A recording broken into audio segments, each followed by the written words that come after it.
हम सोनी झा गोर लगै छी अहाँ समस्त मिथिलावासी के। हम आइ एकटा गौरी पूजा के गीत लऽ कऽ एलहुँ हेँ। कोशिश करै छी अहाँ सबके नीक लागत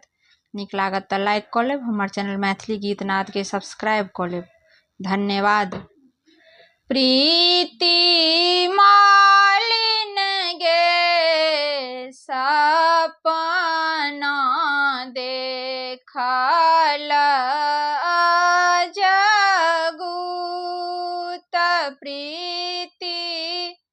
मालिन गे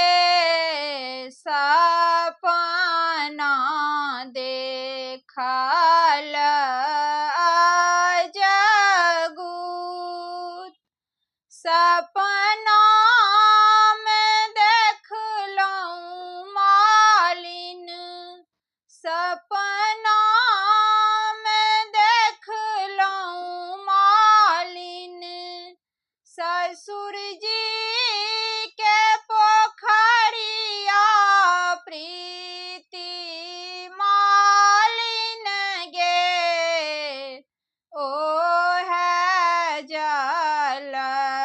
गौरी के चढ़ब, प्रीति मालिन गे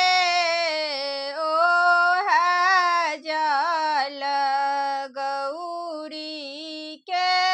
चढ़ब, प्रीति मालिन गे सपना देखल जगूत, सपना में देखलहुँ मालिन, सपना में देखलहुँ मालिन, भैंसुर जी के फुलवरिया प्रीति मालिन गे ओहे फूल गौरी के चढ़ब, प्रीति मालिन गे ओहे फूल गौरी के चढ़ब, प्रीति मालिन गे सपना देखल जगूत,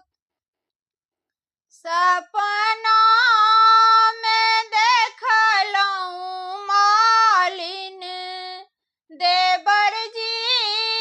के बगीचा प्रीति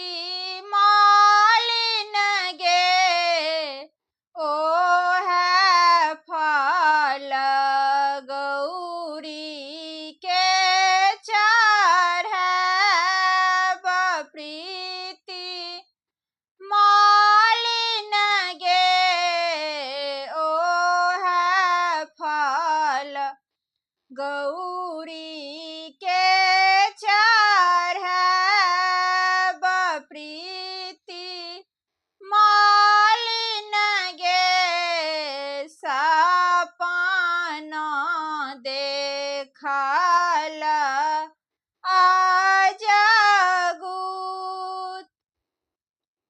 सपना में देखलहुँ मालिन, सपना में देखलहुँ मालिन, स्वामी जी के सूरतिया प्रीति मालिन